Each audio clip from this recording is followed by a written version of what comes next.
Hi, Commissioner Walker. We see you and I relayed your message. September. Thank you.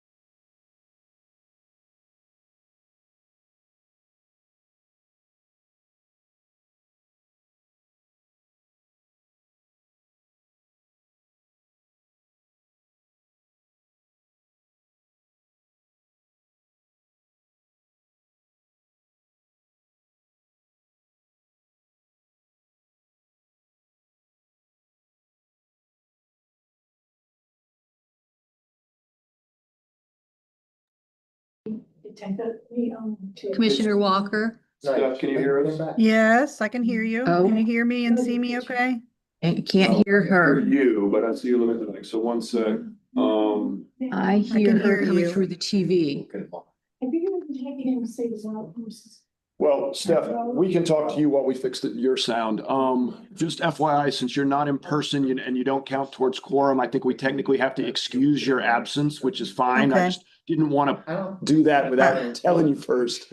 I apologize. I Sound swear to right, you, so I was you on can time and I've hidden my respond keys if very well for necessary. myself. So apparently I have to find them. I Yeah, can't go Steph, I anywhere don't hear without you. them. Hang on, let me get the sound working. He gets waterlogged. I may go up So to like Williamsburg, take the colonial this phone, King's Dominion for a full day. is the audio source. That's weird. Oh, wait. Oh, yeah, that's live. Van In the last 2 years, through on Concord. volume. We were there for 4.5 days this year. We did Oh. 3.5 at Dollywood. And then 4. Is the volume just down? 4.5 was a bit much because the last day he was. Steph, could you talk again real quick? Testing, testing. No, it's definitely coming out of the TV or that's the, Last time I was there. it's the, It was. it's not the TV. I think it's the computer behind the TV. Okay. Why is that? Sam had to reboot the thing last week. Do you want me to He rejoin? was helping me. To see all the lights. And we were in the club owners. Looking down on them. 3 years ago, That's his here. we had a conference up there. Zoom, maybe it's our Zoom settings, Convention center there. Which I don't know very audio, much. And speakers. Yeah, there it is.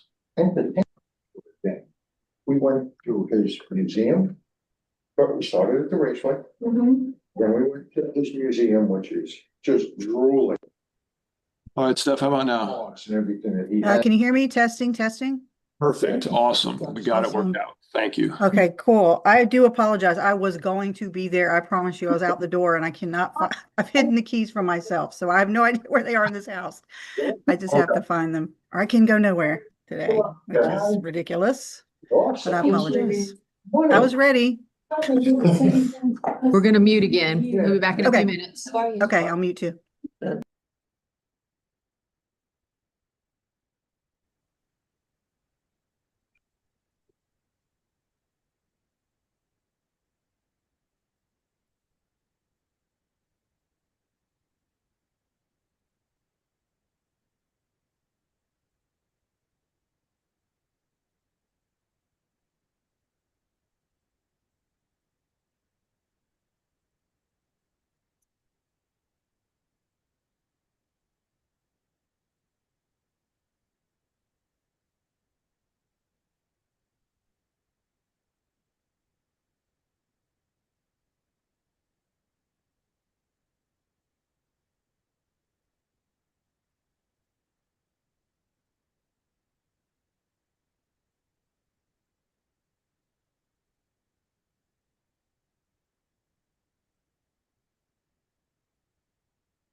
You need your phone attorneys again?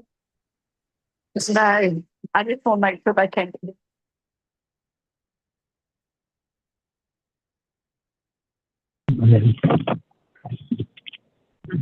Thank you. Did you put in your GPS?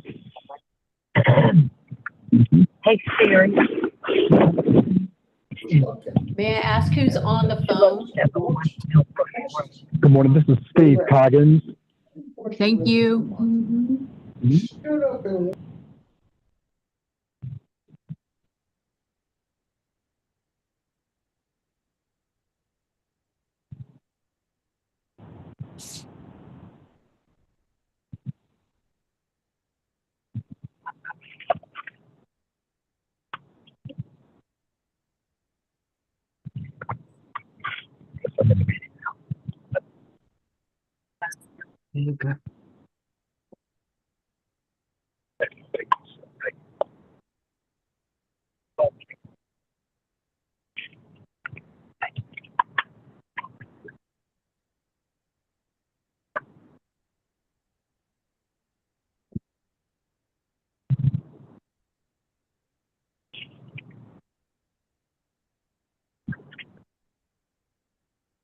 Don't know how long it'll take for the meeting to get out of the way.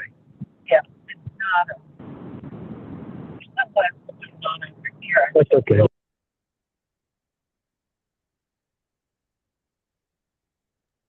Mr. Coggins, I muted you on, but I'll unmute you in a little bit, okay?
Recording in progress.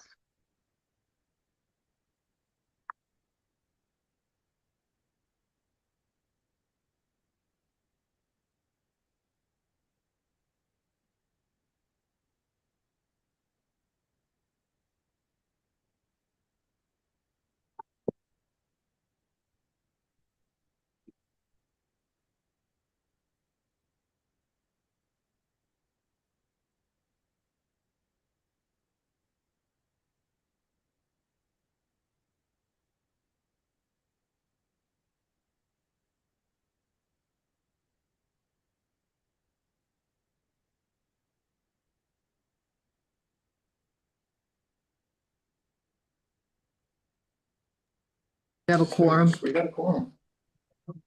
Yeah, we are live. Okay.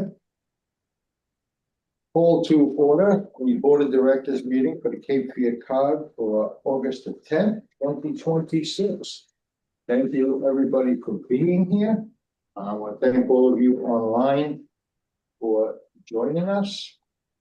Let's get this show started. I will lead us in an invocation and pledge since I wasn't smart enough to ask somebody to do it beforehand. All right. Yeah. Lord, thank you for bringing us all together today. We thank you for getting everybody here safely, and we ask that you please guide them on their journeys home. We ask that you give us wisdom and knowledge to make all the right decisions today for our region and all of our counties and municipalities. Please make sure that whatever we do is pleasing to thee. We ask all this in your most holy and precious name. Amen. I pledge allegiance to the flag of the United States of America, and And to the republic for which it stands, one nation, under God, indivisible, with liberty and justice for all. thank you. Mike, you know what we don't have on the agenda that we typically do is a roll call. Okay. Let's do one. All right. Mr. Forte, Here. Ms. Bozeman, Here. Mr. Coleman, Yes. Mr. Mann. Here. Ms. Walker, Here. Mr. Barbie, Here. Ms. Clinton Quintana, Mr. Groves, and Ms. Batts. Here. All right. Thank you, everybody. All right, we'll move on to any amendments of the agenda, and there is one, I'm gonna make it 8B. There's a statewide COG agreement that we're gonna discuss, and I guess we have to take action on it, so please add 8B. Any other adjustments to the agenda? Need a motion to approve? Motion for approval. Second.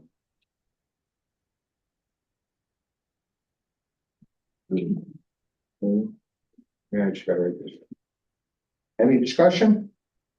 All those in favor, please say aye. Aye. Any opposed? Okay, do we have any approved absences? Yes, we have several. So on remote today, we have Stephanie Walker, who had planned to be here and just is unable to be here in person. So she is on remotely. And so, obviously, since she's participating, I think it makes sense to approve that absence because technically she is absent and not part of the quorum. Shakima Quintana from City of Wilmington and Jerry Groves from Pender County, who is the alternate who is replacing Brent Springer. Both serve on Lower Cape Fear Water and Sewer, and they are there right now. Shakima said that she will try to make it here if she can. I think Mr. Groves didn't even think he would make it, so we don't believe he's going to be coming either way. But they do have valid excuses, and so my recommendation is that we use all three of those. I need a motion to approve the absences. Brenda, second. Second. Lynn. Any discussion? All those in favor, please say aye. Aye. Any opposed? You? Okay, the minutes went out in your packet that you received last week. Do I have a motion to approve the minutes of our last meeting? So move. Harry? Second. Who's that, Lisa? Any discussion? All those in favor, please say aye. Aye, thank you. Okay, we get to the appointment of legal counsel. I believe Lynn is gonna lead us in this. Yeah, so for the board, obviously we had a subcommittee, Alan sent out an RFP, we got proposals back. I think there were 4, Alan, please correct me if I get anything wrong here, but we had 4 really good proposals that came back. One, I believe we discounted on price. They were substantially higher than everyone else. And we had the other 3 in for interviews. And it was, I was telling Alan, it's kind of like when you have a job opening and you hope you can find one good one, but everybody shows up as an A+, which is exactly what happened. All 3 firms were fantastic in their own way. We spent maybe an hour, I guess, with each one of them, and realized pretty early on this is going to be a tough call because Tough or easy, right? Yeah, you can't go wrong. yeah, you could call it easy because there was no bad choice, right?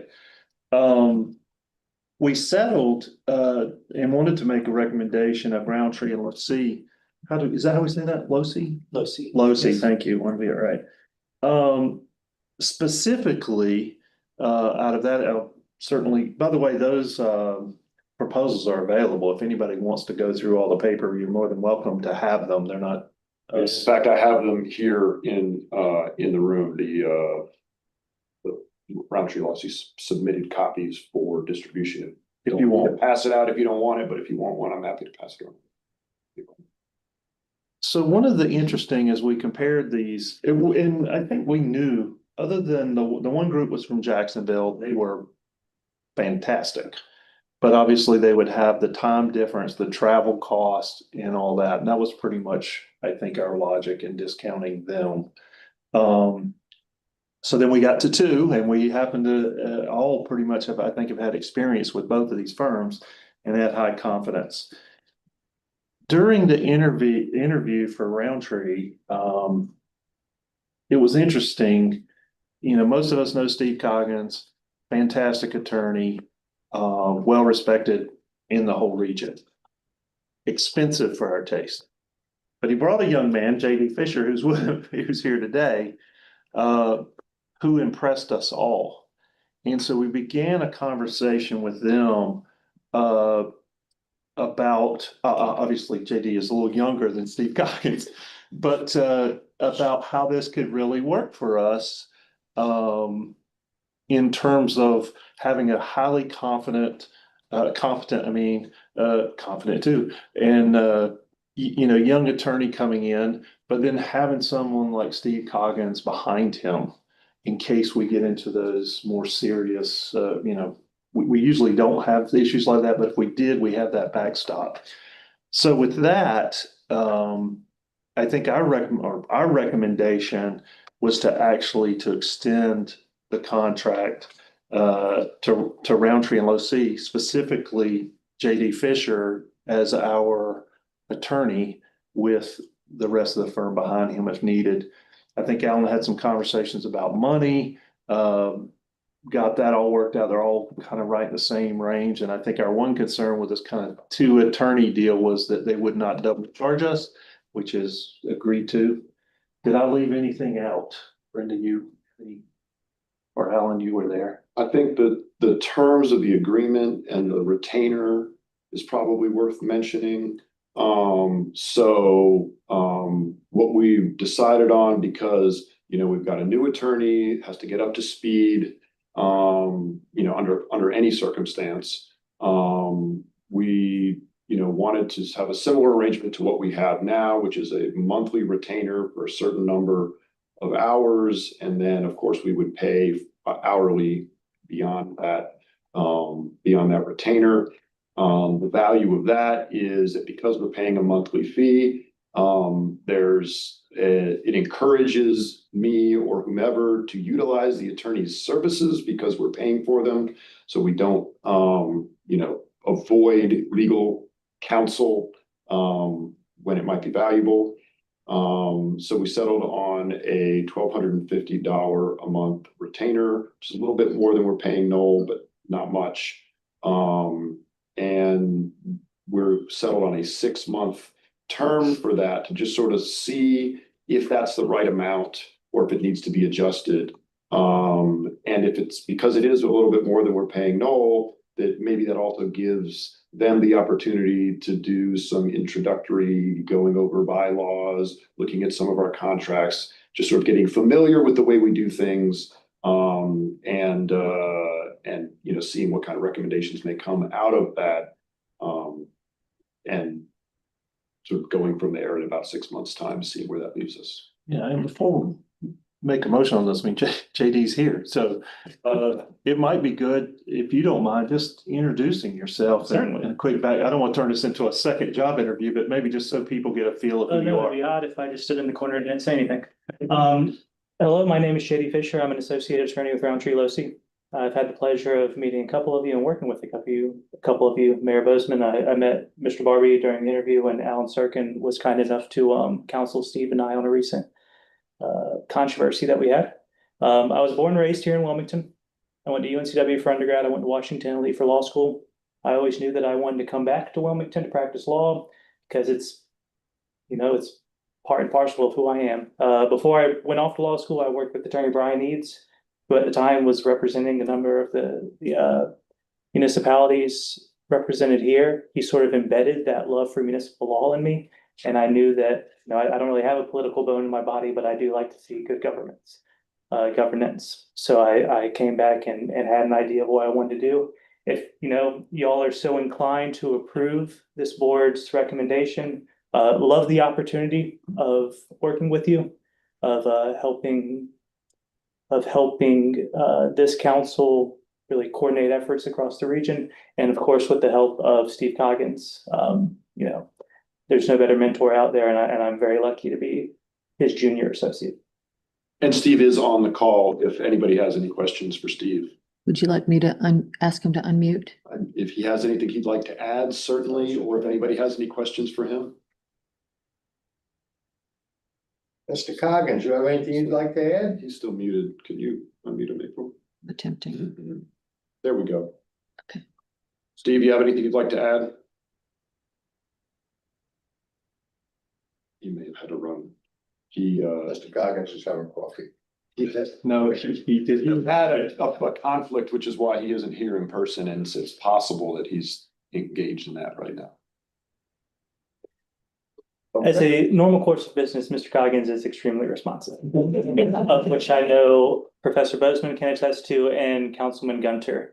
Hello, Mr. Gunter, good to see you. Speaking of which, I did forget to mention, Commissioner Gunter sent an email to me this morning, basically recommending the recommendation from the committee. His experience with the firm has been a very positive one, and knows that Roundtree Locy can be excellent firm for us as well. I think we all agree too, Yeah. that him being from here, being a local, a real local. And,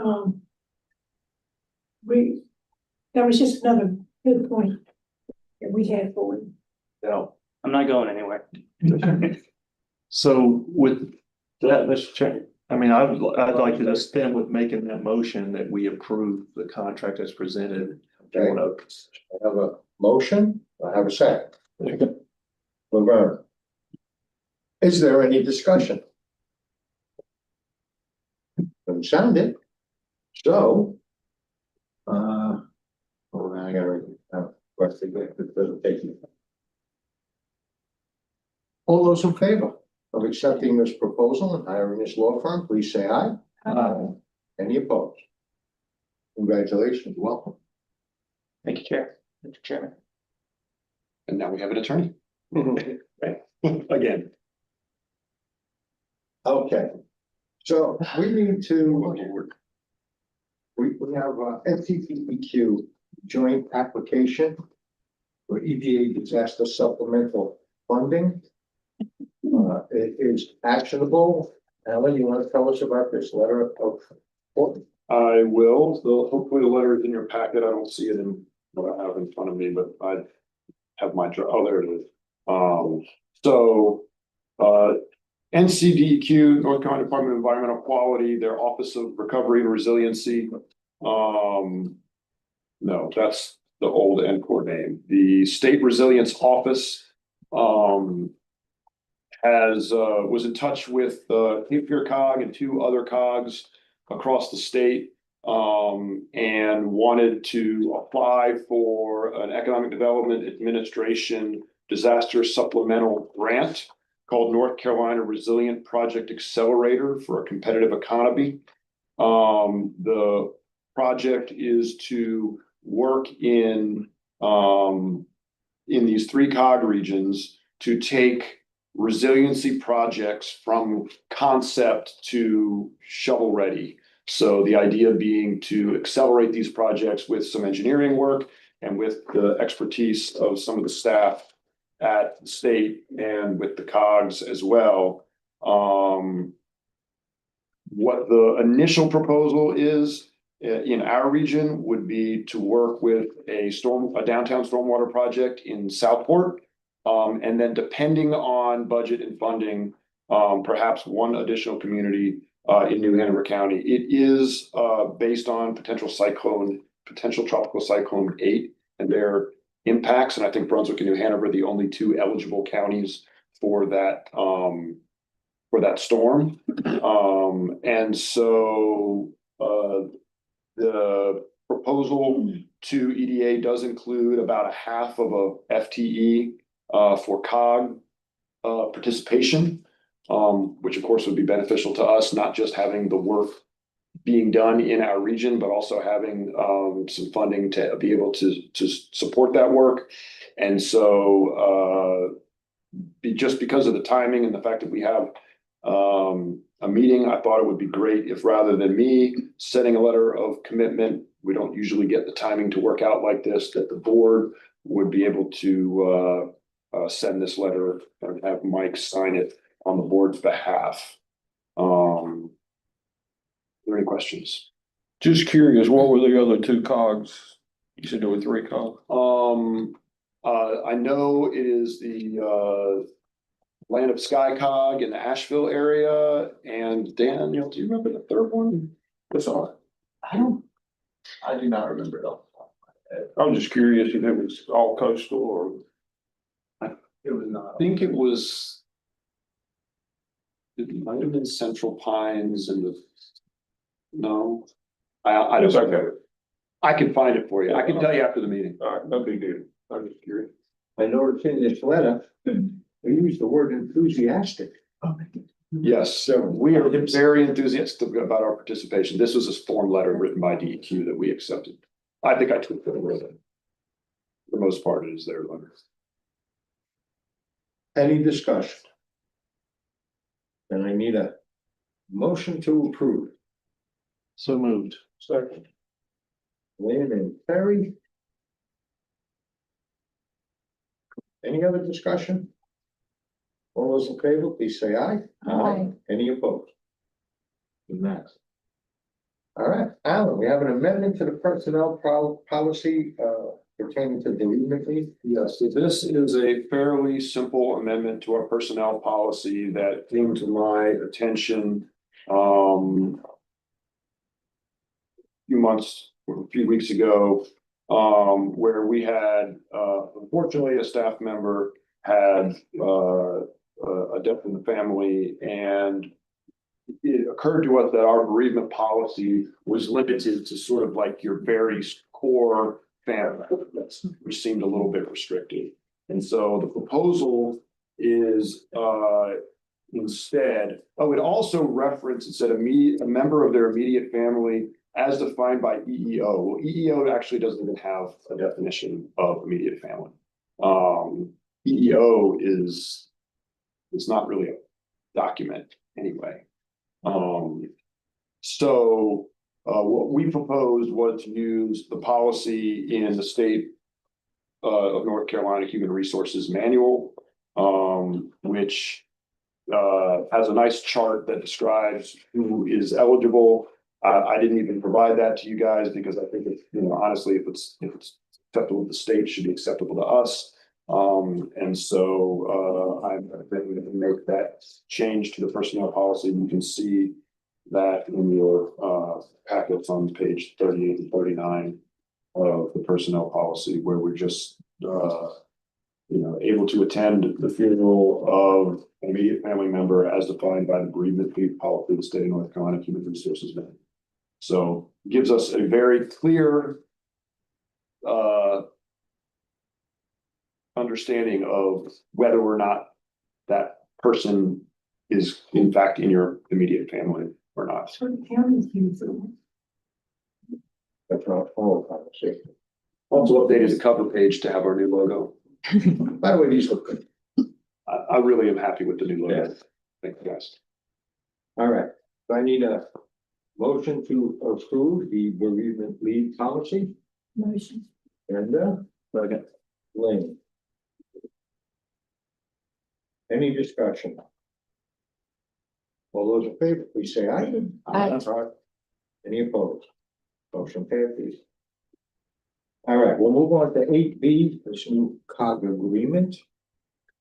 Yes, thank you, Mr. Chair. So the North Carolina Association of Regional Councils of Government, which is basically the statewide COG association, has proposed an intra-regional cooperative agreement that basically updates an agreement that was signed 10 or 15 years ago, and also just sort of formalizes some of the ways the COGs interact with each other. And basically, the crux of this is one, that COGs will respect each other's borders and boundaries so that we're not working in each other's regions, and that if there is a need or an opportunity or situation where that would arise, that it is the COG director's responsibility to communicate with the COG director for the other COG. Perfect example of this is our veteran directed care program in the aging department. Was referred a veteran from the VA in Fayetteville who lived in Onslow County. The Eastern Carolina COG does not have a veteran directed care program. So rather than that person being referred to the Eastern Carolina COG, they referred to us. So I called the COG director. They don't have the program. He said, thanks for telling me, no problem, serve the veteran. And so that's an example of that.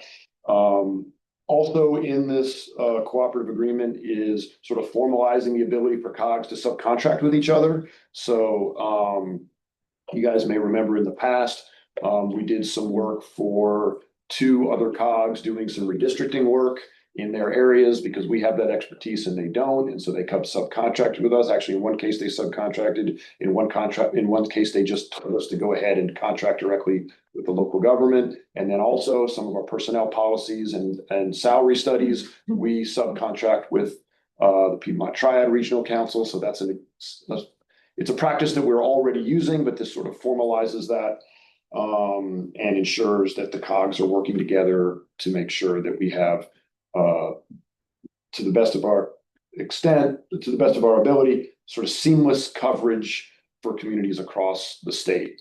Also helps where there are potential opportunities for statewide funding to be able to show that we can deliver services and coordinate and collaborate across the state. So if there are any questions, I'm happy to answer them. Otherwise, I would ask for the board to agree to the cooperative agreement and authorize Mike to sign it on the board's behalf. Are there any questions?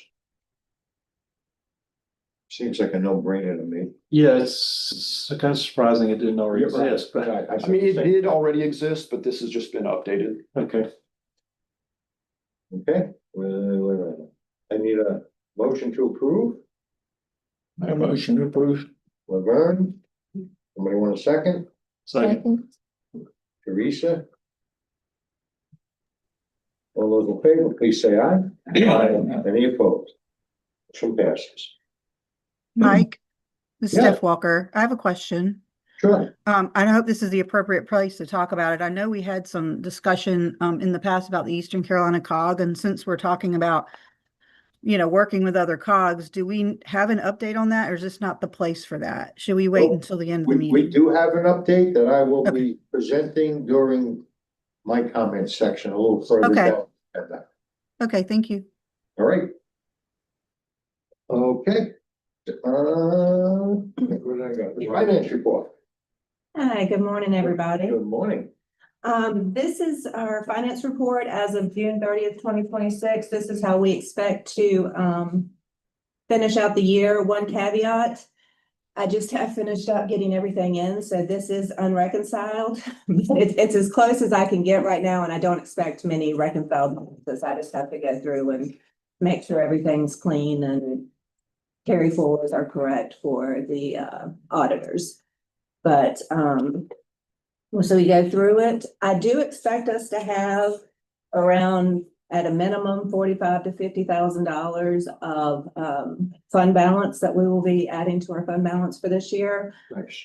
Going through each individual department, you can see the continuum of care program under the reserve balance.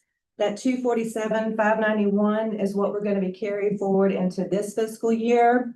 And this is mainly due to the fact that our ESG program runs on a calendar year and our HUD programs run on a federal fiscal year. So they don't line up exactly with our fiscal year. So it has to make a little bit of change with that. Now, what will be returning to the state or it wasn't spent are use of fund balance we approved this year. This was the $12,000 that we've been trying to get spent for a couple years now. We're still kind of in limbo with that. Yeah, as you may remember, we were given some money many, many years ago for a program that we never did program. The contract said that it wasn't spent, it would revert back to the awarding entity, which no longer exists. It has become Trillium, and Trillium it's only $12,000. It's not their top priority, but they are struggling to find the proper documentation that we need on our end for monitors and auditors, et cetera, to be able to write the check to Trillium rather than to this defunct organization that no longer exists. And maybe that's something I see JD furiously taking notes that I will refer over to him. But so that is fund balance. It sits on our books and, obviously we have it available for cash flow, but it's money that we're unable to spend and really have a contractual obligation to return. So, if we can get those documentation pieces worked out, we will come back before you at some point with a budget amendment to reappropriate those funds. But in the meantime, we thought we would get it done last year and it just proved a little more complicated than we thought.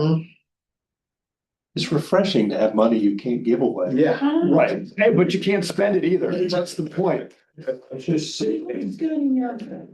It's like depositing your checkbook, but you can't spend it, but man, it makes your statement look nice. I think this has been an issue before I was on this board. Once we figured out what it was and who it was supposed to go to, we've been trying to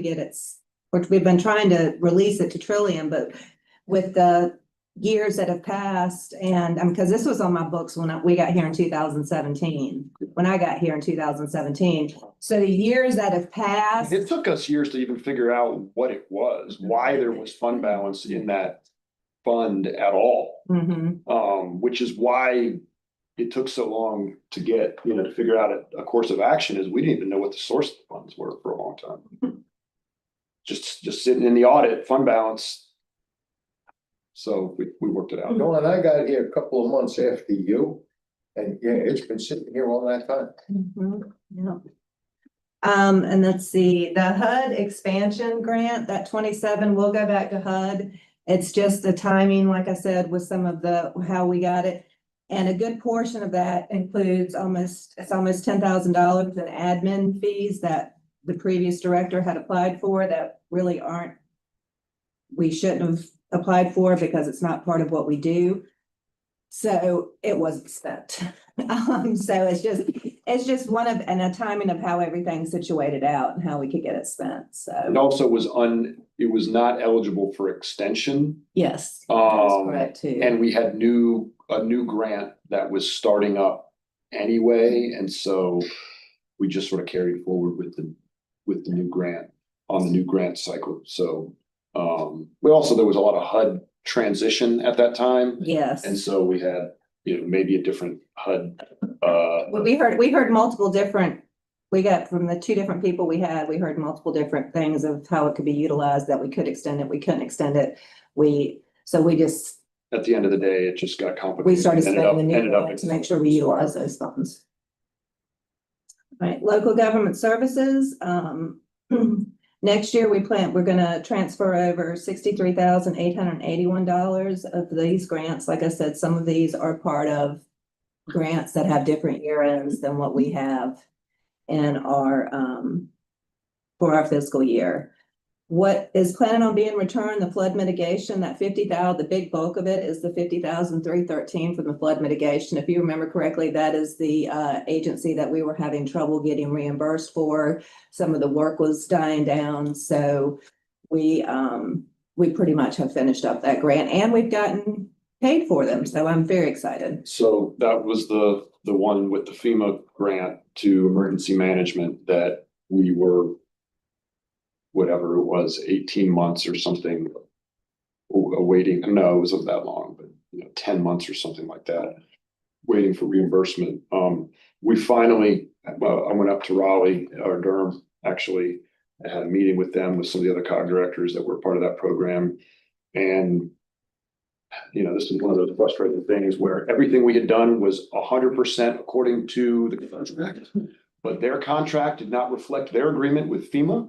And so they didn't have the flexibility on their end to honor the contract, but we're not going to sue the state of North Carolina. And so we got them to reimburse us for what we had spent, but we had to abandon the rest of the grant. And so the $50,000 is unspent grant funds that is unspent, but also we don't have those expenditures. So we are, well, when I say we're made whole, we actually did, I think there's about $1,000 worth of expenses. I think it was fringe, if I remember correctly, that because of their agreement with FEMA, they did not have the ability to reimburse us for some of our fringe. But it was only $1,000, and we were worried at one point we weren't going to get reimbursed for any of it. So we agreed to call it a day and cancel the grant and just move forward. So I would say, given how problematic that project was, that's about the best outcome we could have expected. I'm happy we got paid. I really am. For a while there, I was scared it was going to be a considerable amount. We weren't going to get paid, or I knew we would get paid. I didn't know how long it would take us to get paid. So it'd be another one of those years and years trying to recapture the money. And as you can see in the expenditure columns, we were reimbursed for $70,000 yes. of expenditures. So that would have been a lot to stomach had we had to stomach, not be reimbursed for that. In our aging department, the 175,320 that's in their reserve, that is S&P and MIPA are not part of our fiscal year. That is 39,000 is what's in MIPA. That'll be spent by September 30th for this year. So it's going to be part of the carry forward. And the choosing home and Ps, those are with through our counties, and they're going to finish up expending this. Do we have a deadline, or is it just going to be this fiscal year? It was end of September, but extended it through March of 2027. So we may be making amendments to those contracts depending on expenditures. So it'll be utilized in this coming year for those projects. And for the veterans directed care, I know it says that the remaining budget is $56,000. That is that new program we started this year, and we were unsure of how long it would take us to get it off the ground, start getting reimbursed, starting get veterans coming in. So that's an over budget on my part, just because we were trying to make sure we had enough expenses in there to cover, and we weren't sure exactly how the program was going to flow. So that's not that we're not returning that. It's just what we didn't spend. How's the new program? How's it going? Is it building? It's going really well. Right now, she has 6 active veterans and she has 3 in progress. So it's going well. Good. Yeah, I think it's growing as much as we'd like for it to right in the beginning, and then I think it will grow more. And we may even have to maybe hire more people as down the line. Wouldn't that be that? Yeah. Okay. And it's a fantastic service. It really is. It's a great program.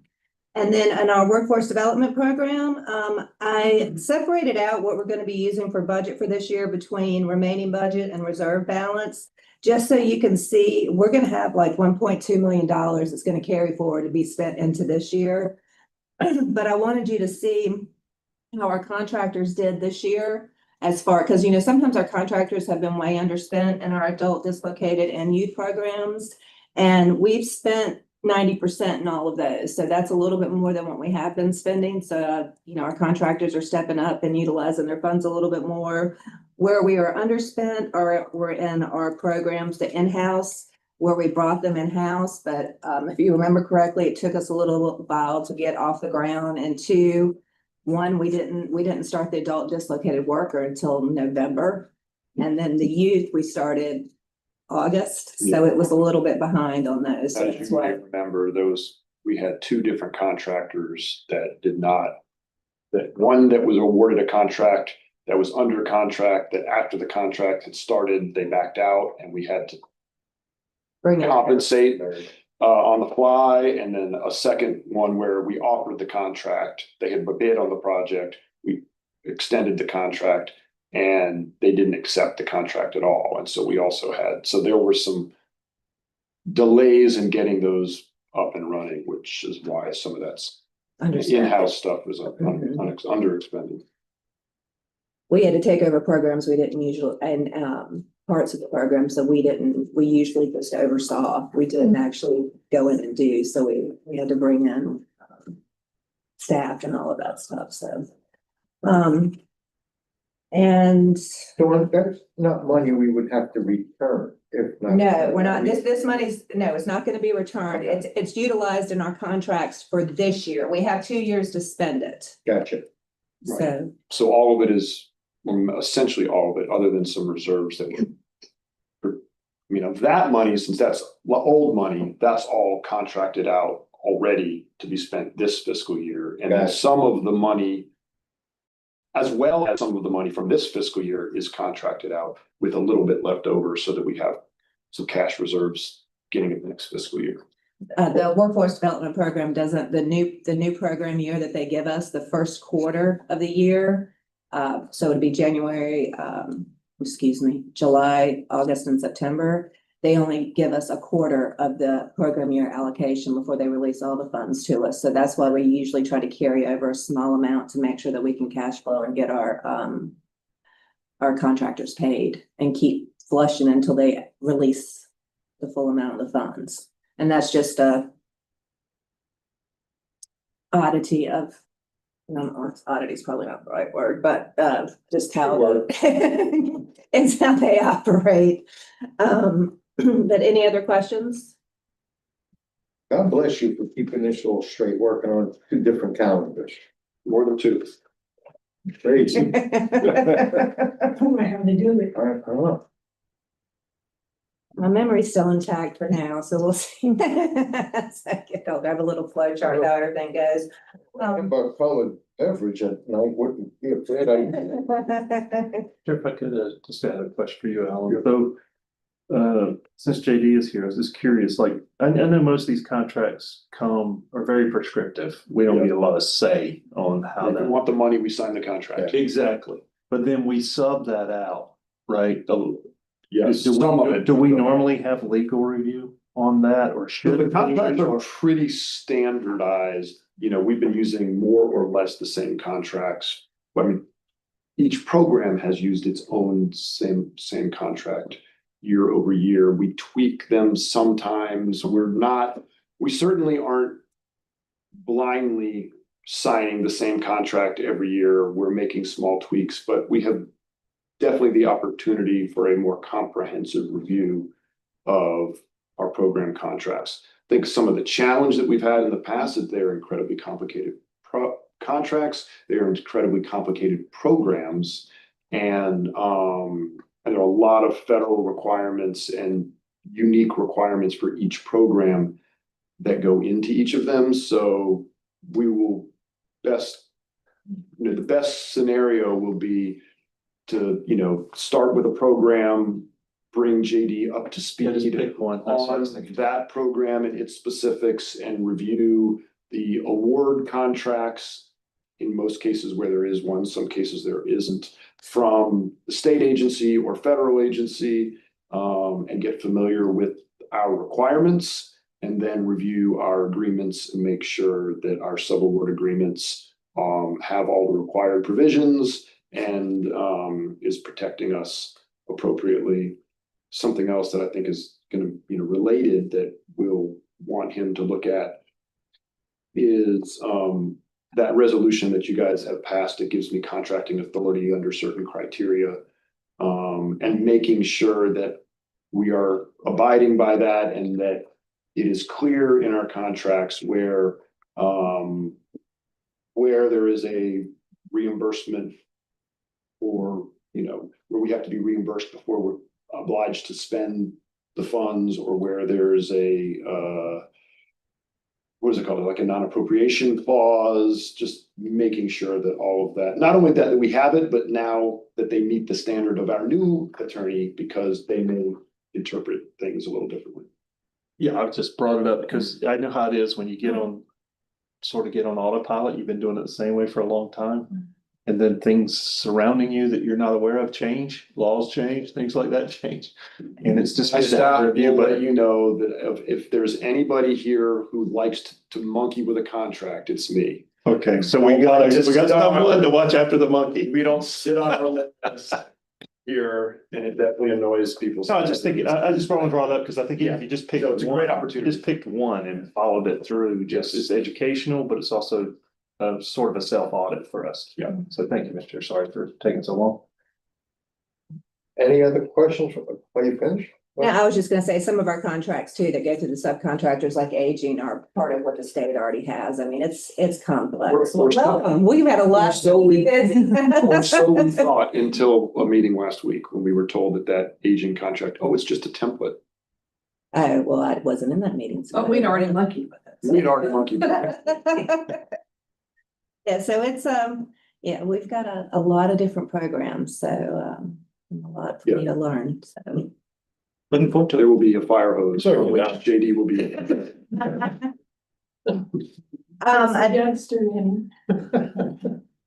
And we just need, we don't really need you to approve the finance reports. It's basically where you accept that you've had them reviewed and approve that you approve of them, I guess. Accept them. So we don't need to take action. You need to accept them now. Accept them, yes. Yes. Motion.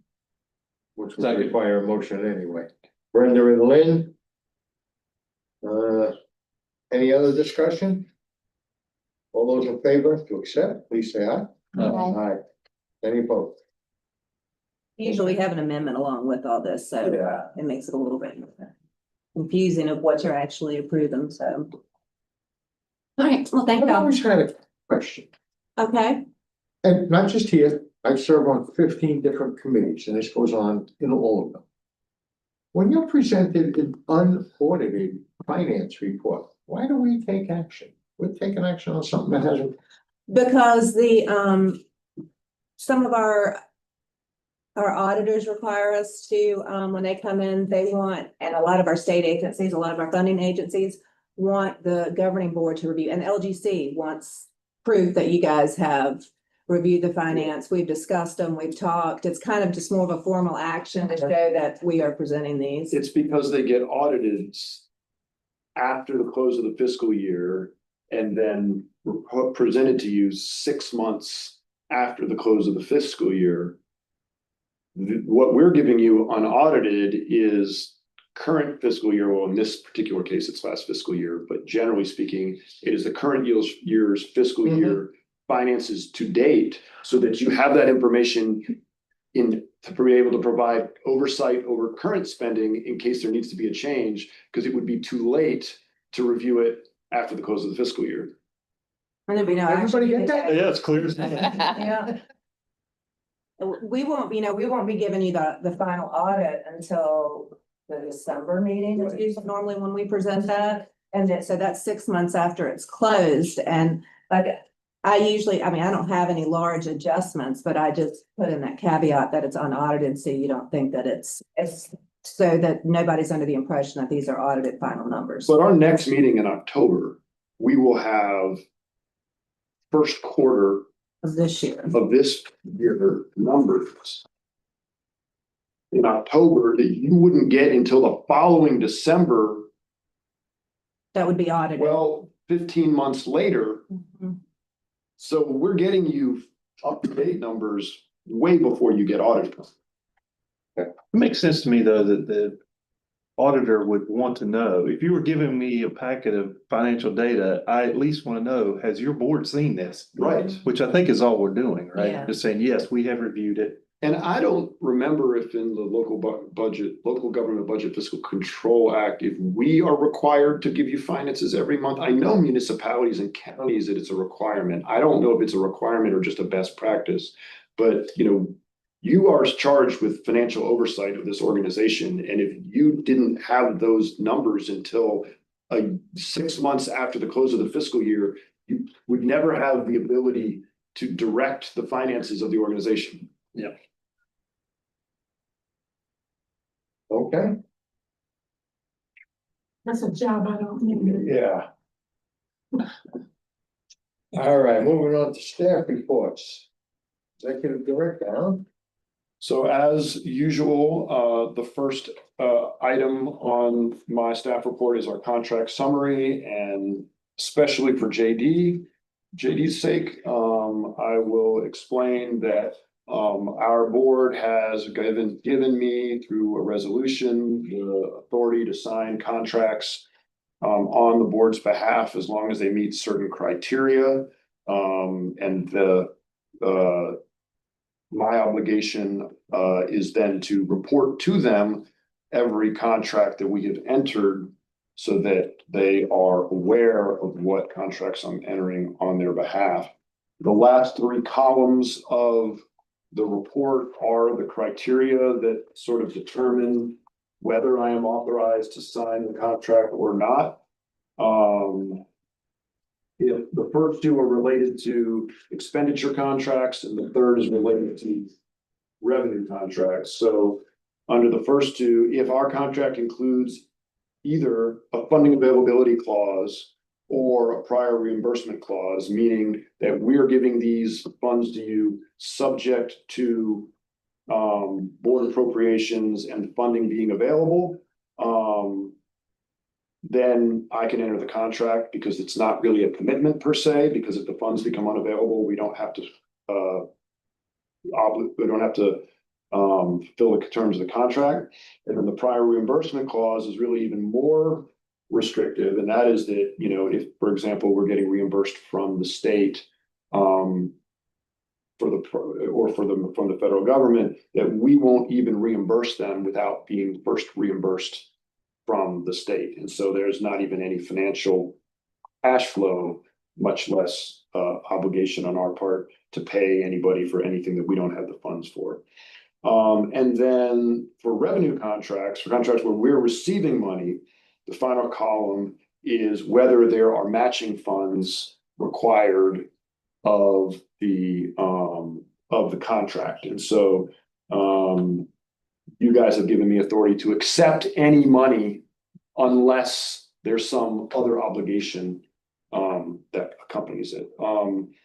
This is a much longer contract summary than normal because for some reason our homeless management information system administrator has a new contract where all of the homeless services providers in our 3-county homeless services region are signing a data use and administration agreement that is a 3-party agreement between the software provider, us as the lead agency, and another agency. So we've never had to do that before, but we're doing it this year. And so there are an awful lot of local HMIS data use and administration agreements that we don't typically enter.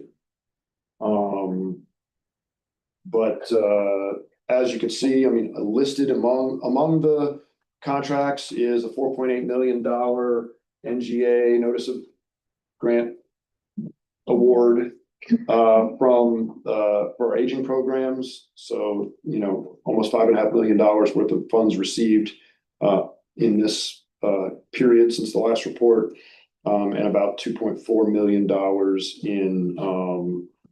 in commitments,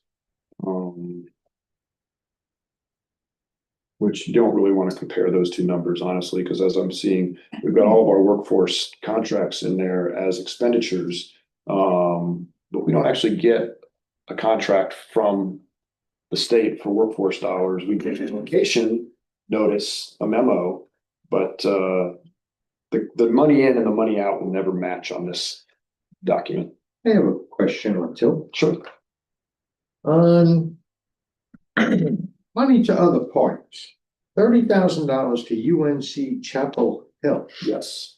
for homelessness. And then this one, the Michigan Coalition Against Homelessness, $40,000. Yes. Why money going out of our region? So funny you should ask. We have our North Carolina lead for North Carolina fellow from UNC Chapel Hill. So this is, you remember Danny? Yeah, sure. This is our new Danny, who is working too. at Avery in workforce. Was also a lead for North Carolina fellow. So the lead for North Carolina fellow program is through UNC Chapel Hill, through the School of Government, and they are college graduates who have interest in public service, and they are on a 1-year assignment.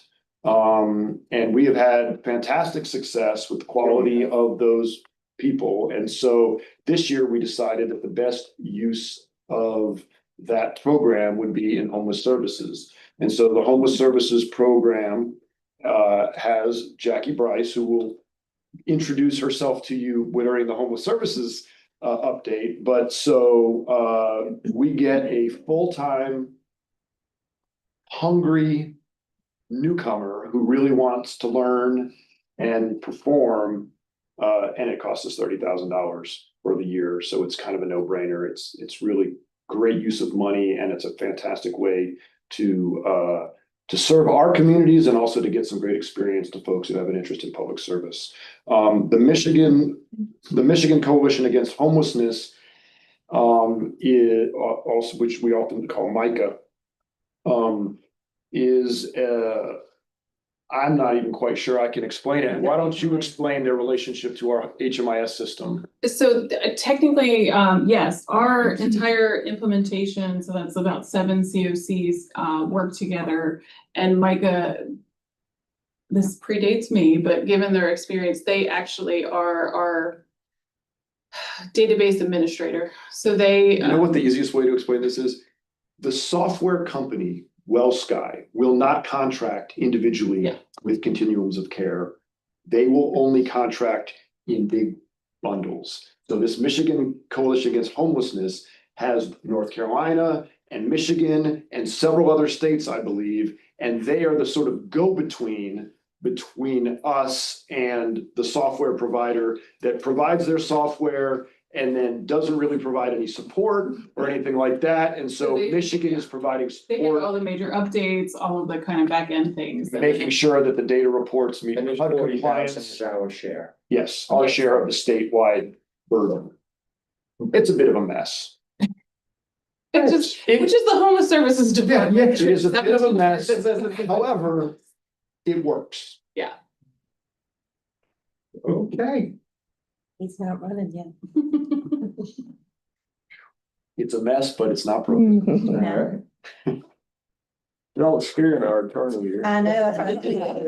Yeah. No, you're right. He's sitting there going, what is that? I think we signed up for it. He's like, I haven't signed that contract yet. He's filling out a paper already. Filled his notebook up.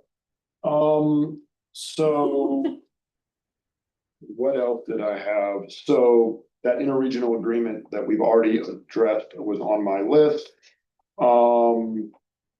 I do want to remind you guys that at next month's meeting will be my annual evaluation. So historically, I think you guys have had a subcommittee of the officers that did the evaluation, and then we went into closed session at the October meeting for the whole board to discuss. And the attorney is in the room for that closed session and helps with that. But I want you guys to know that that is on the agenda for next month. And if there's anything you would like me to do to support your ability to evaluate me, please let me know. I think, Mike, in the past, you've distributed an evaluation form. Yep. I can remind you about that. Please do. And April, you'll send out a calendar invite so the executive committee could. Okay, thank you. Is it next month or is it October? it's October. Okay, Yeah, just okay. Got it. His evaluation, and like four of us that do that in September, then we present it in October, and the board votes.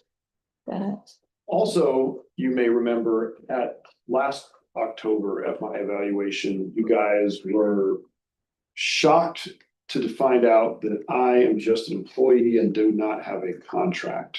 And you instructed me to work on an employment contract.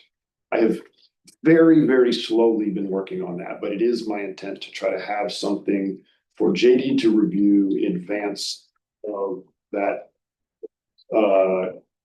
meeting so that you guys can discuss whether you want to move me to an employment contract.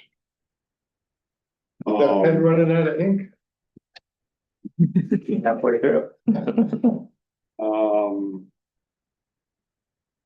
And that is all I have for you guys. All righty. Any other questions for Alan? Moving on to area, on the aging, Holly? Good morning. Thanks for being here. So we closed out fiscal year 26. Everyone spent all of their funds, which is fabulous. They all did a great job. Monitorings went well. And we have started out the new fiscal year with the money Alan was talking about, almost 4.9 million. We have one contract signed in New Hanover County, and we are waiting to get the contract signed in the other 3 counties to start those funds going to those counties. We did just recently learn, as the state passed their budget, thank you, North Carolina, for passing a budget, that actually the home community care block grant funds got cut by $400,000 across the state of North Carolina. According to my calculations, if they base it on the interstate funding formula, it'll be about $29,000 for our region. And if we break that down by counties, with the interstate funding formula, 12,000 for Brunswick County, but you did get about 40,000 increase this year. 3,500 for Columbus, around 10,000 for New Hanover, and New Hanover just applied for and got a grant from the Meals on Wheels of America for $10,000, so be kind of a wash for them. And then Pender County, it'll be about $3,500 also.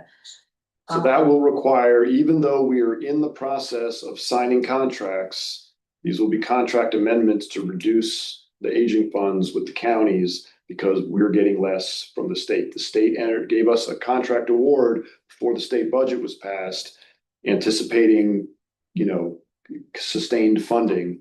And when it got cut, we're going to have to go through amendments. But rather than stop the process, we need those county contracts signed so that we can start reimbursing you for expenses that have started to happen this fiscal year. Mm-hmm. And then since it takes sometimes a couple of months for those amendments to go through, we can be reimbursing you until those amendments come through. So we have been in touch with your aging providers and county administration, but that is an unfortunate turn of events this year. We also don't have the NGA, so we are not quite sure exactly how it's gonna be done. Well, we Right, didn't have the revised. We haven't got the revised. That's what I'm NGA, yeah. So you always wait to see it in paper, but according to what they've said, it'll be based on the IFF, which is the interstate funding formula. So I think our numbers are pretty close with what it will be. If Alan wants to go into more information about why there was a cut, he can.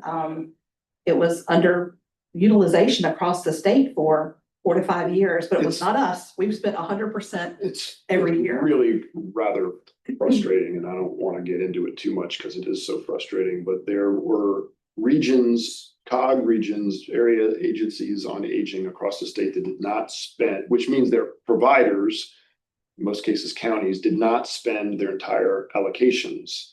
And in one case, at least, a county that knew it wasn't going to spend its allocation, but refused to allow it to be reallocated to another county. And so the state was underspent for 4 years in a row. We have been, by $2.4 million over 6 years, and the legislature didn't like it. And they said, well, if you're not going to spend it, we're going to cut it. The most frustrating thing about it is that Holly and I went through the numbers. Our region overspent by $11 million over that same time period. So all of those expenditures entered into the software that tracks it, Had they asked, and we asked, and we do it every year in 2021, we got $164,000 because we asked, do you guys have any leftover money? And they said, yes, they gave us $164,000 and we turned it around and redistributed it to our counties who had overexpended. And we asked every year and they said no. And in fact, in 2021, when we got 164,000, they were underspent by, I think it was close to $900,000. We are going to advocate for our region not being cut because we weren't part of the problem.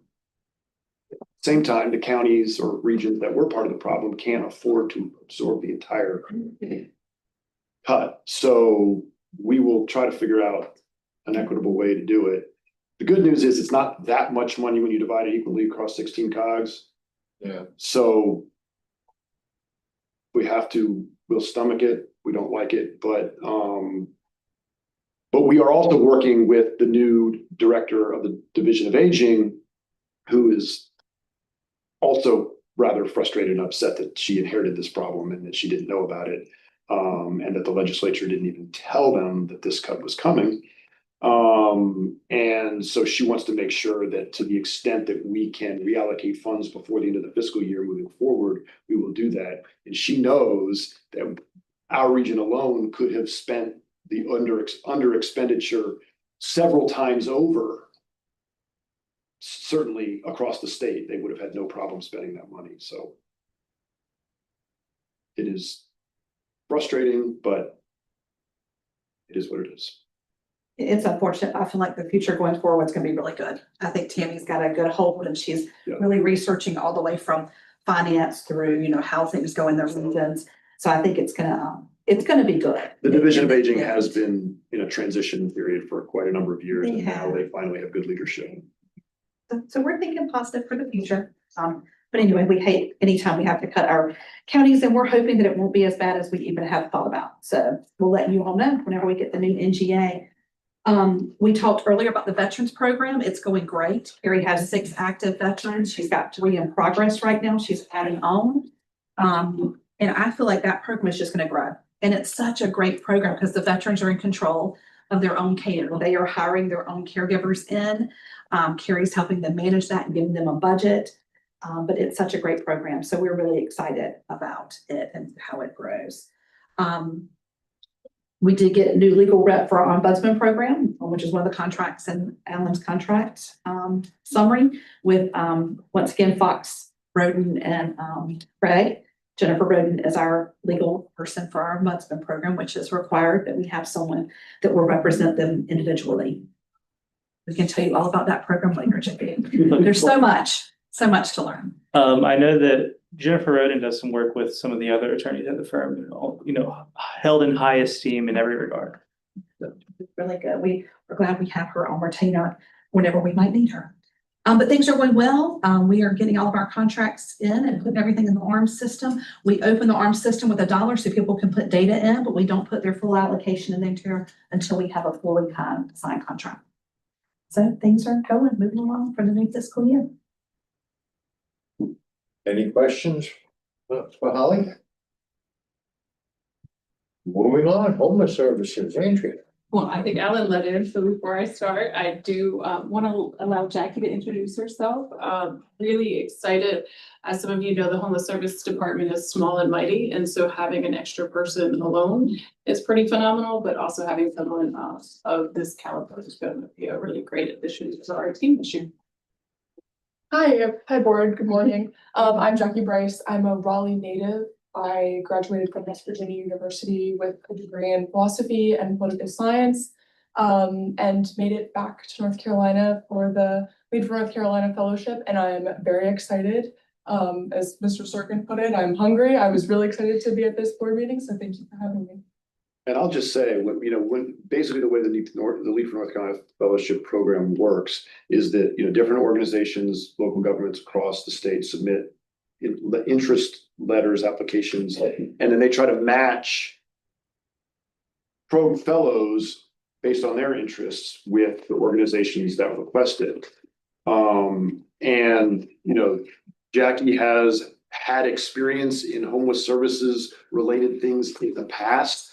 And, you know, honestly, when Andrea and I decided that we wanted to move forward with this, we just thought somebody with sort of a public policy background or something would be good. I mean, we never expected somebody that would actually have experience in the field already straight out of college. And so she's going to be a really great fit and hit the ground running. And we're just really excited to have her.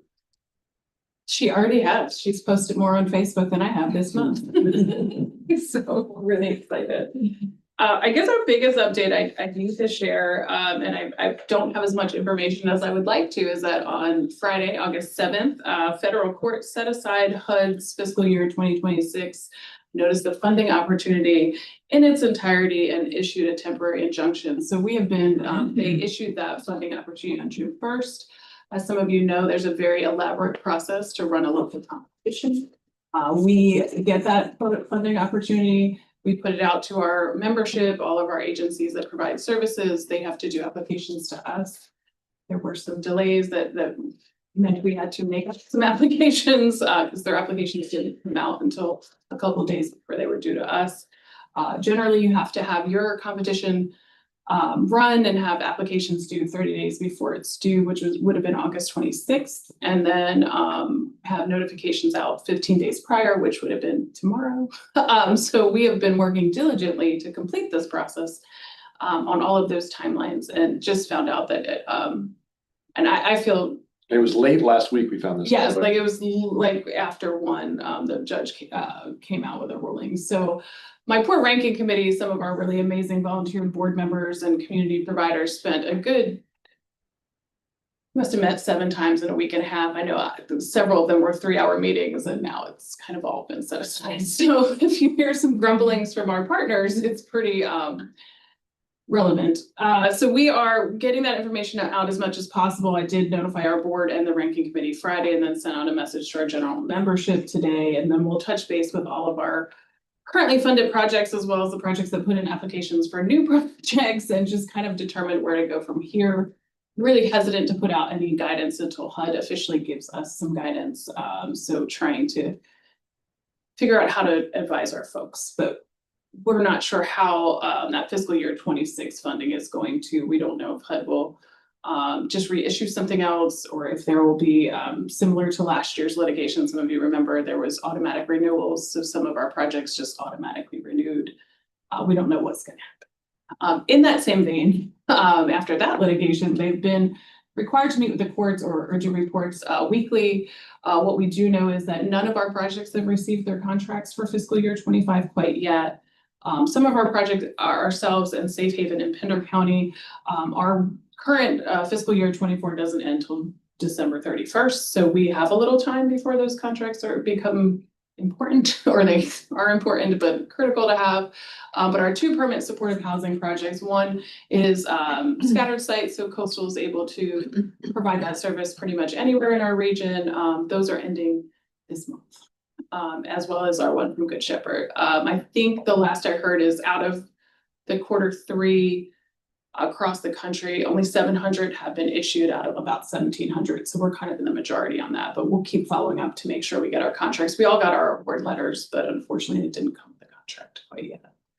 That's our biggest update. So lots of uncertainty still in the homeless services world. Is all of this confusion, is this all HB1 nonsense? No, this is What a state. essentially, this is federal. This is essentially the executive branch trying to put their own imprint on administering their programs, and so changing things from the way that they had been done in the past, and frankly a lot of last minute stuff, and like any change of administration, when you have change in senior leadership and you lose a lot of the people who've been running programs for a long period of time, there can be disruptions, and there have been. Yeah. What else you got, Andrew? On the other hand, our emergency solutions grant, which is our other kind of pot of money that we administer, is going along as smoothly as possible right now. We are meeting this afternoon to finalize our funding recommendations. We are excited. We are gonna be able to support 2 additional shelters with our emergency And solution. Andrea, if you would real quickly, just give the board an idea of the amount of money that we're talking about in both the one that's been delayed that comes through HUD, the COC competition, and then the ESG, which comes through the state, which is also HUD money. Our COC amount is confusing, but we had about 800 and some that is our renewal demand, which means that's how much we. 100 and something thousand. $804,000 dollars that is renewal, and there was some additional money. So ultimately, in this competition that is halted, we had the ability to go after about $1.2 million, which we had applications set to do that. And so we were hoping to really increase our ability to bring in more funding to the region. That could stay the same or that could change. And then in the ESG competition, the Emergency Solutions Grant, that's federal money that comes through the state that comes to us. And so that is a fair share calculation. There's very little we can do to increase our funding there. But we get about $164,000 to administer. Of that amount, we have to spend a minimum of 40% on housing stability. So that's our rapid rehousing, our prevention dollars. And then the additional 60% or maximum 60% we could spend on shelters, street outreach, those type of solutions. One of the things our COC has prioritized is those 2 exact things, is shelter support, because we've realized across the region we have a real lack of capacity for emergency shelter right now. I'm sure you all know that and feel that. And then our other end of that is that we also recognize that keeping people stably housed is really important. We have an abnormally high amount of folks that are first-time homeless in our region. So I think at one point the state average was 67% and we were at 86%.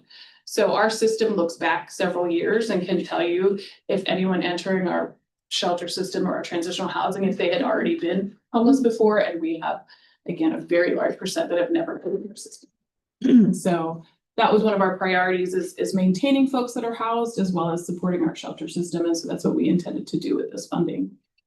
So we did use the maximum 60% on shelters. We had to split it up a little bit more. So some of the currently funded shelters may not be happy, but we're going to continue to support Good Shepherd Center as well as domestic violence shelter and services here in Wilmington. We're additionally providing funding to Salvation Army this year, as well as Safe Haven DV shelter in Pender County. And so they'll get some. And then we're also continuing to work with the Harrelson Center on prevention funding, and that's to keep folks housed. And that is all 3 counties that we serve.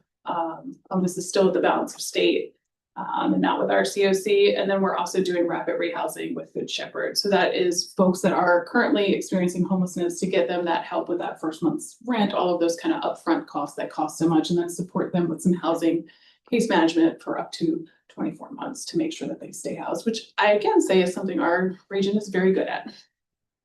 So that's happening. We're voting this afternoon. We did work really hard with HUD technical assistance as well as our board to completely redo our governance structure. So we have a new governance charter that we just approved in January that we're very excited about. Nope, not January, May, sorry, very recently. Worked very hard on that. Our system performance measures came out, our competition report. So before this funding opportunity comes out, they give us a little bit of a report card, and that continues to be something we're very proud of. We did have in up to 12 months, again, less than 5% of folks return to homelessness. So if they leave our system to a permanent housing solution, they generally stay housed, and it's under 10% after 2 years. So not only are people getting through one lease cycle, most of them are getting through that second one as well. So really, our programs are doing an excellent job. We did note that we had a 22% increase in hotline calls from one fiscal year to the next. So we're really fortunate to have increased some of our staffing with endowment funding because those demands continue to rise. So we went from 1,500 calls to almost 2,000 in that same year. And so those aren't just individual people, that's community partners calling, that's folks needing a range of different services. One of the things that continues, and it's not going to surprise any of you, is that during that same time, fiscal year 25-26, we had almost 900 individuals enter our coordinated entry system. That's people that are experiencing a housing crisis that need help. And in that same time, we only had 178 exit homelessness from our system. So we're still having an inflow outflow problem. Again, a lot of that is our housing market, what's available to folks at the very low end of our income spectrum. A lot of our folks, Holly and I have partnered very meaningfully. We've seen a rapid increase in folks over the age of 60 experiencing homelessness, folks on fixed incomes, not being able to keep up with the rising demand for cost. We're also seeing that with our folks that are just have a disability income. A lot of our folks are somewhere around $1,000 a month. It's just not able to sustain housing with that. So we're trying to be as creative as possible with our partners, working really closely. I know some of this happened recently, but I think we talked about it. Our PSH partner, Good Shepherd, with a lot of support from the city and the county, was able to open up some 32 additional beds, and all of those came from our system. It was some of our most vulnerable folks. So we are seeing some improvements. As a matter of fact, 70% of those people that were housed have some ongoing subsidy. And so we're all kind of trying to figure that out. Question. Mhm.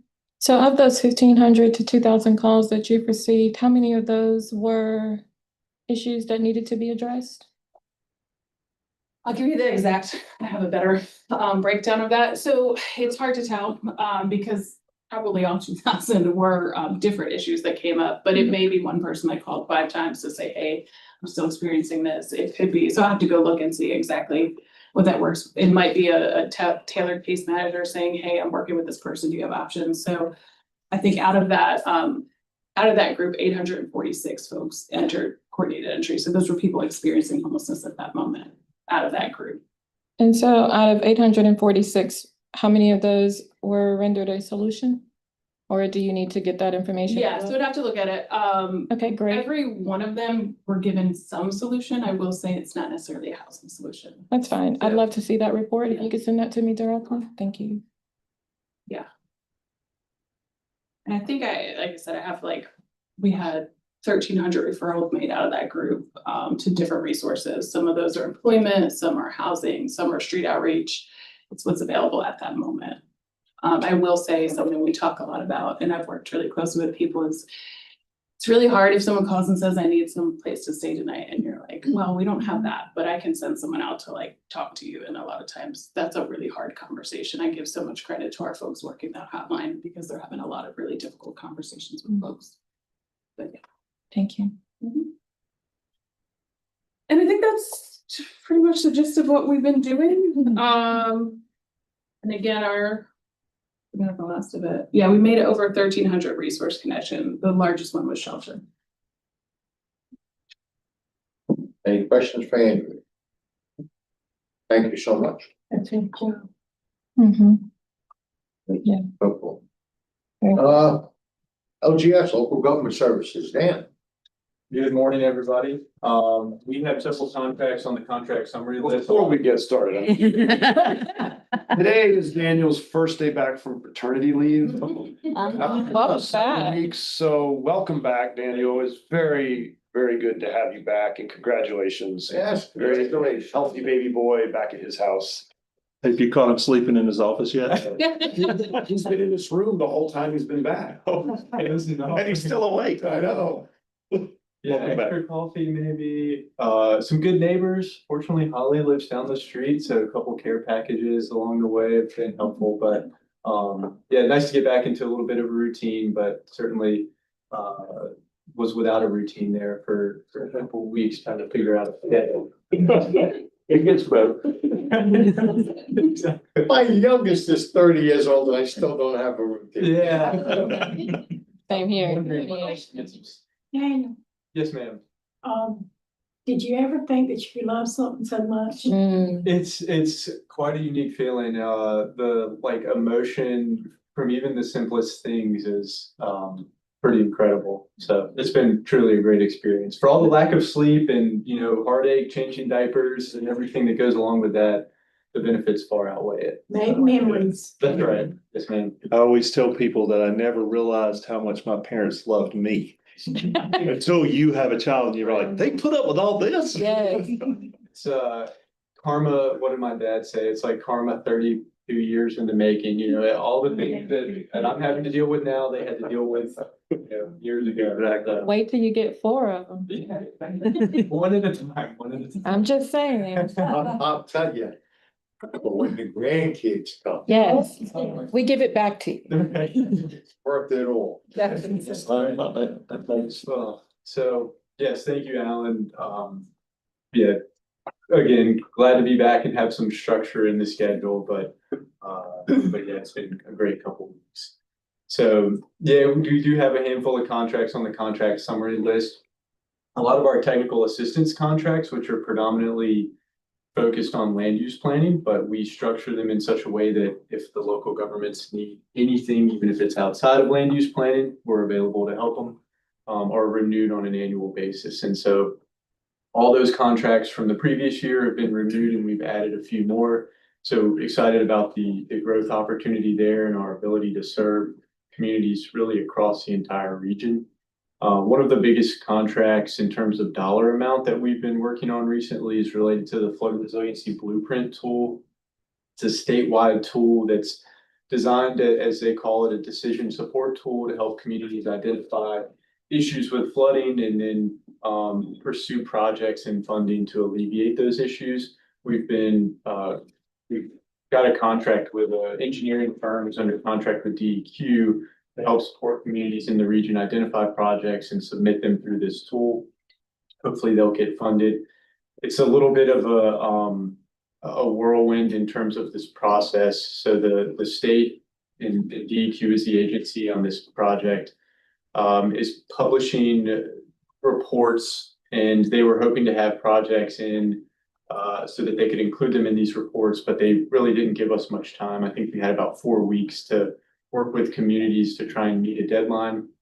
So what ended up happening in these reports is a lot of projects that were pre-identified got included, but we are still working with the communities to continue to submit projects and hope to get some funding. Hang on just 1 second. Can anybody online hear us? I can hear you. This is Commissioner Walker. Okay, I can hear. okay. Thank you. That's a problem on her end.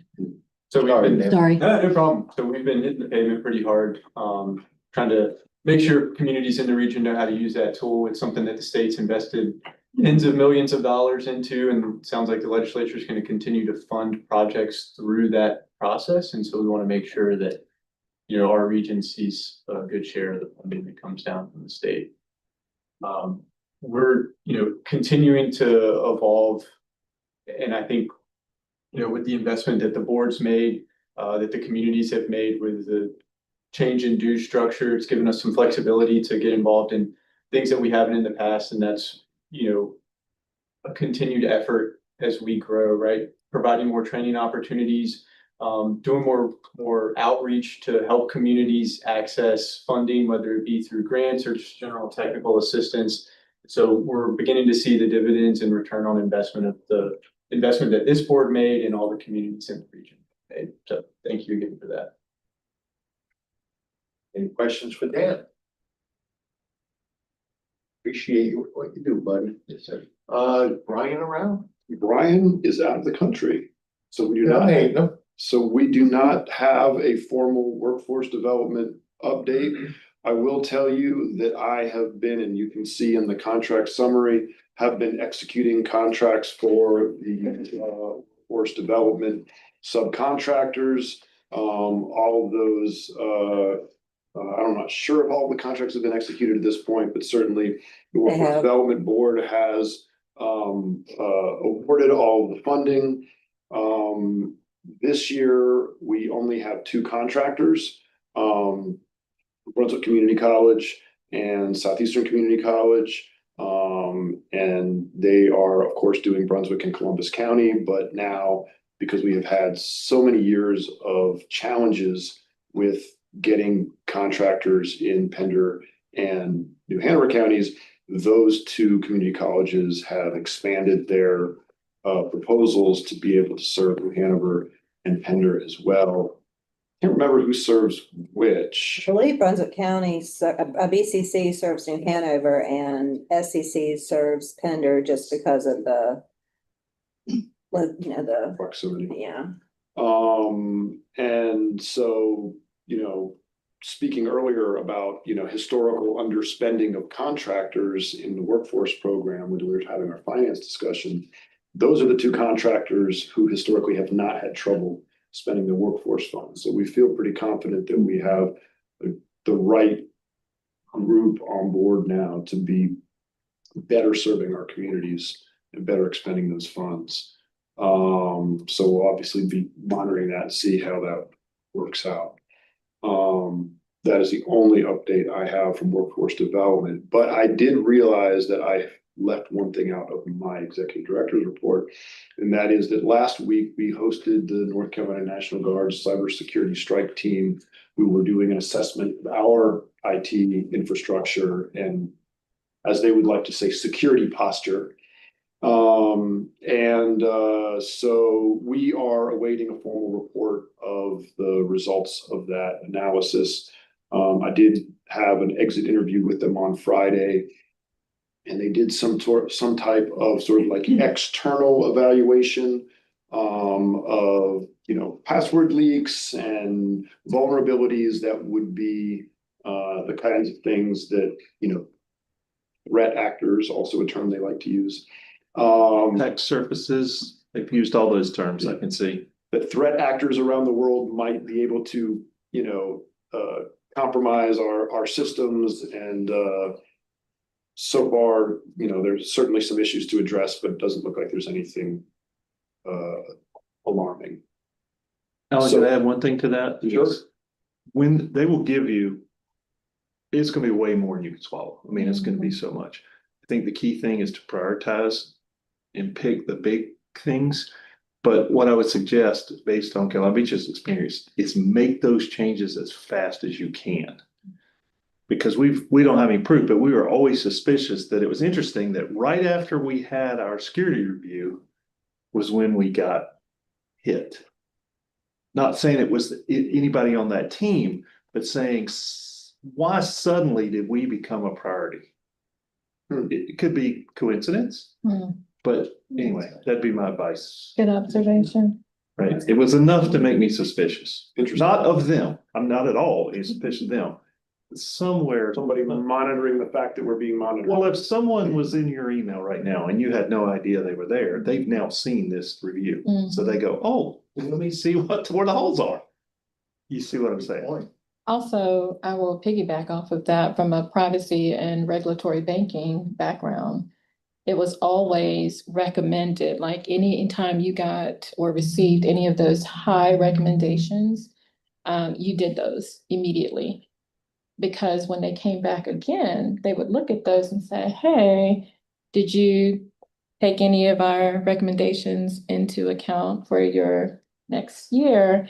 And if you didn't, then they really dinged you for it the following year. So it's a major challenge when you're federally funded to implement projects quickly that haven't been budgeted. We will do what we can. Yeah, certainly. It is a priority of mine, but the funding. Some of it's policy though. A lot of certainly policy and things like that don't really cost you a lot of money. Yeah.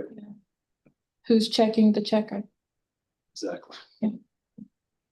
So that's all I have to add. All righty. But one more thing on that, we just want to mention is one of the things that happened to us was, of course, after we had our little incident, we got requests from the media to release that security analysis. And we as a board decided that was protected information. It would take a judge for us to give that up because it's just too much inside information. So you might be prepared for that. Why don't you just open the doors? Yeah. I'll send you a map of where the money is. And here's my password. And I never like not complying with media requests, but in that particular case, it's not public information. It's too much to share. The fact that the National Guard won't email it to you, they'll put it in a secure download location, suggests that it is not appropriate for public disclosure. There you go. 100%. Okay, moving on. Chairman report. Steph, what you had asked for? All right. I was on the phone last week with my buddy Todd McNeil who is the executive director of the statewide COG Association, which encompasses all 16 COGs statewide. And I had inquired about the Eastern Coastal COG, Eastern Carolina COG, thank you. Eastern Carolina Coastal COG is the whole thing. As many of you remember, they kind of fell apart. They're on hard times. And I had told Todd a couple of months ago, if there's anything we could do to help out that particular region, we would be willing to take on a county, possibly two, in order to alleviate some of their stress that they're experiencing. Well, I'm talking to Todd at length one night last week, I've learned that their interim executive director of the ECC, David Rosado, feels he can handle this for a while. But during the conversation, I also learned he's got 28 years in. He's going to try to keep this going for 2 years so he can get out. But right now, that particular COG has lost 7 of the 9 counties that are in it. They're no longer paying dues or taking advantage of any of the COG services. They've also lost most of their municipalities. So the limited services that they are currently offering, because they're not collecting any dues, they're offering it space and some help for their MPO and RPO and their area on aging. Pretty much all they're doing right now. This David Rosado seems to feel he can keep it rolling.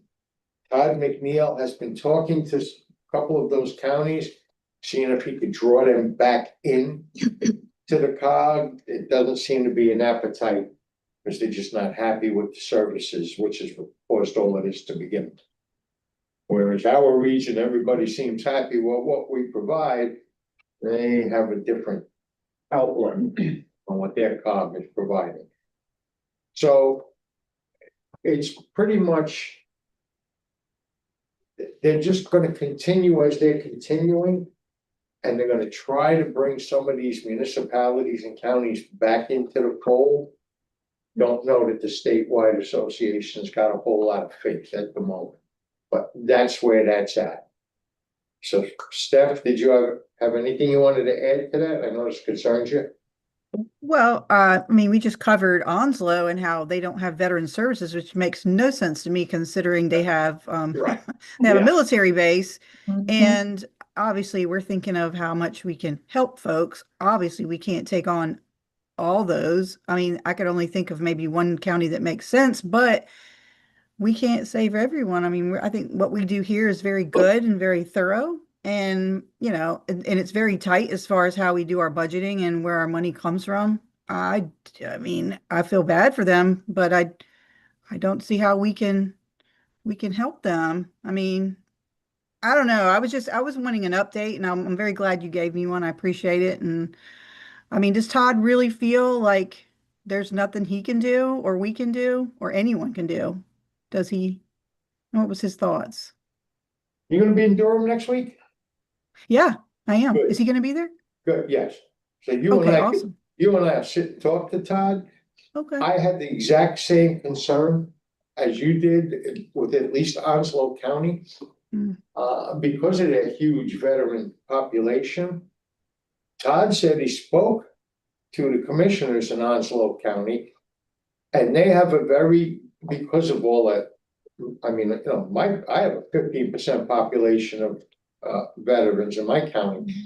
And he said that they have a very robust veteran services countywide through the county, and they're handling 98% of that.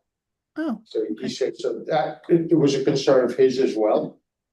So he said that part's being handled, which is one of the things that, like in Onslow County, said, what do I need with them? Why am I paying them?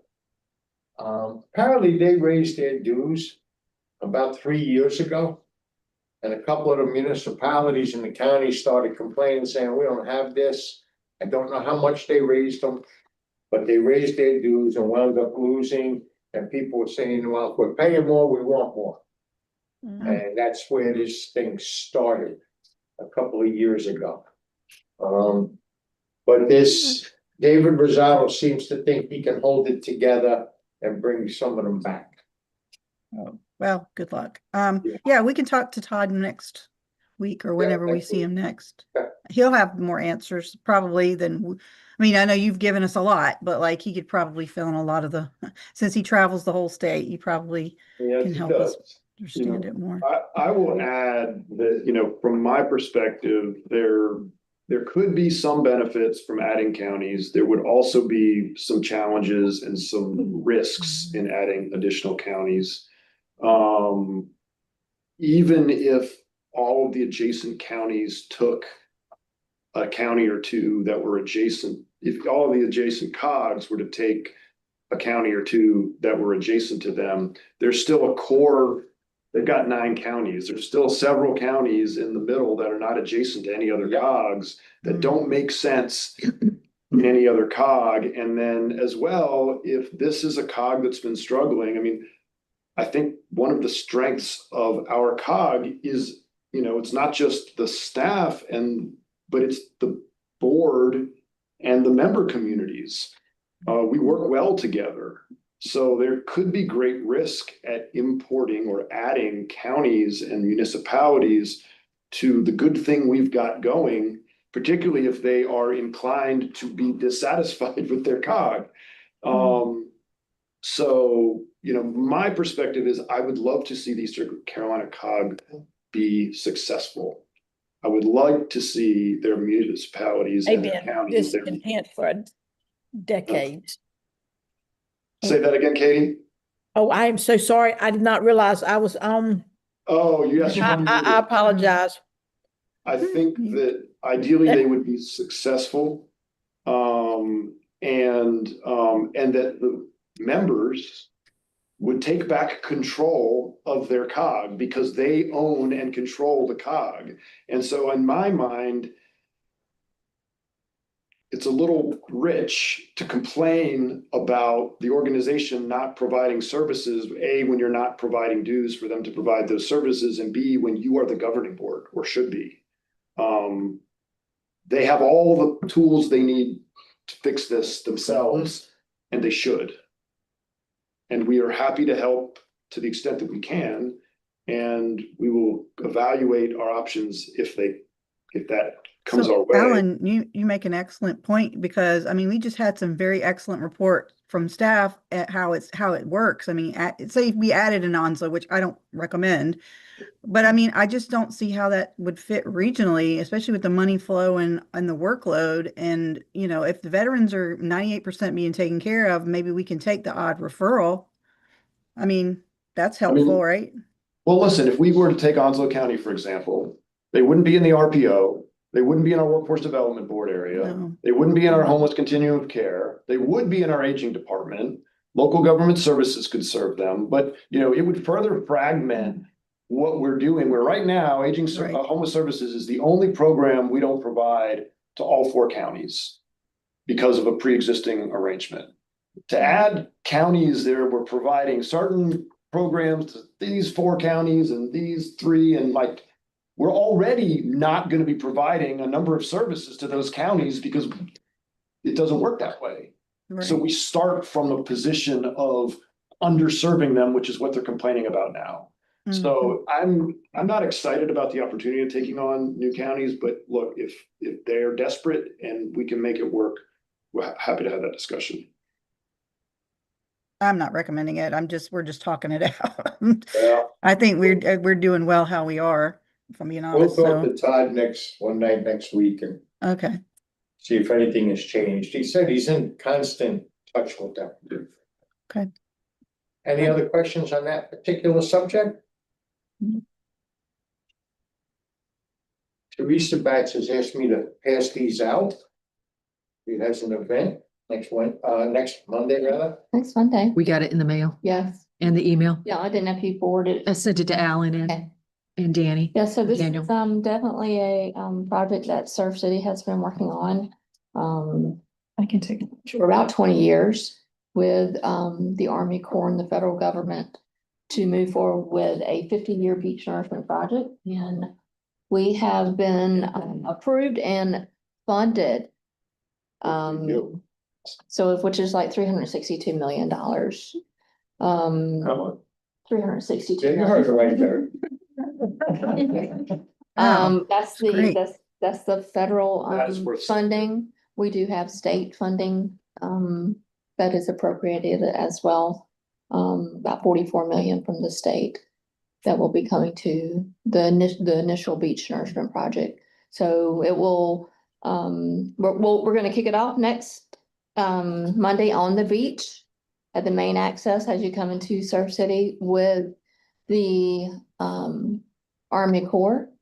We're expecting the general to be there. We're expecting Rouser to be there, along with other senators, and do not want to yell out because this is a very, I've been personally working on it myself since 2017, and before that, many others have. So it has been a group effort from local, state, and federal municipalities all across the state, and forever, all the support that we've received, we want to show appreciation for that to not only just to our residents that have paid for it in ad valorem taxes and accommodations tax and parking. All our parking fees go directly to beach nourishment as well. So it is something that our town is very grateful for too. So How much is Surf City itself getting this allocated money? 362 from the 362 is going to you? From the federal government, Yeah. 44 from the state, and then Surf City puts in its portion as well. So initially, the first project, we're putting in 44 million as well. Damn. Well done. Yeah. Just want to say, So it will protect, not just oceanfront homes, but all the homes behind it, the infrastructure, our water, our sewer utilities, our tourism for the state. So it's a win-win for everyone. 100% agree with you. People forget about that piece. It protects an economy is what it protects. It's not about Absolutely. protecting oceanfront homes. Obviously, it does that. That's not the purpose. The purpose is it protects the ongoing health and economy. We have the oldest one, so we've been doing this for a long time. Our first project, Health of the whole state. Who needs a week at the beach? 100%. Trust me, they were all there this past weekend. our first project is going to last about 16 months, the initial project. So we got approval to work through our turtle season. That's hard to do. So, but we will go through, if everything goes as planned and contractors bid on it, there's a chance that we will be pumping in May of 27. So we will go through a season of Tracy, how long do you think it'll palpitations. last? How long do you think it'll last Monday? I would say maybe 2 hours. I know I can't make it. Yeah. I'm booked solid. We got, and I got a ribbon cutting for a new HHS and EOC building Monday. It's booked day. Alan or April, can you send that to me by email? Yes, ma'am. Just so I can look at my calendar for that. Yes, ma'am. Thank you. Okay, I have nothing else to share other than thank you all, as always, for being here and for your participation and your generosity to be a part of this. Do any other members or delegates online? Does anybody else have anything they wanted to add to today's meeting? I do, Mike. Steph Walker. Yeah. Well, first I want to welcome Jackie and JD, and I apologize for not being there. I promise it wasn't on purpose. And I look forward to working with you both. Holly, I would love to know who I think you mentioned her, the new director for aging is, Division of Aging, and if I can help it in any way. I'm happy to have conversations, so I just wanted to put that out there. I put all my notes in at the end here. And I'm not gonna open up this particular can, but like I knew that we should probably be talking about what the city of Wilmington is trying to do with the COC. So at some point it may come up on our agenda. And I just think it's something that we should, as a board, talk about later on. I don't know if I just want to give Alan the heads up on that. And they probably already know, y'all, Andrea probably already know about it. But I know I've been trying to keep up with the different changes that are happening. And I think we do an excellent job, and whatever we can do to help with that and support that, I just wanted to put that out there. So that's all I have. Thank you. I'll add that information to the minutes if that's cool with everybody. The Tammy Coger is the new Division of Aging Director, and there's a new Deputy Director also. So I'll just ask April to add that information with their kind of bios into the minutes. If That'd be great. Would be helpful. That'd be awesome. Thank you. And just like, let me know if you want to, if I can help in any way. I don't want to overstep or make it any worse or whatever when it comes to the funding component of it. I'm happy to make calls. Thank you so much. Alan and I actually mentioned that to Tammy when we spoke to her, that, you know, if there was a way we could advocate or have our members advocate for that, or let people know that we don't appreciate the cut for aging services, that would be fabulous. So as we get more information, we will share it. Thank you. Thank you. Anybody else? Somebody say, let's go home. Somebody's home. We are adjourned. JD's going one down. Yes, thank you. Big one of them. Are we adjourned? He is my boss, and the reason that I am here today. I'm getting ready to. I have been contracted Over here, to so- be directing this board. Just making sure I'm not leaving before my time. Look forward to- Thank you so much. We owe it to Mr. Coggins, so. You want Alan, are we done? Yes, ma'am, we're done. Thank you. Bye, everyone. Thank you. I was working with Brian, he's reporting on off, but we have a lot of municipal clients. I want to be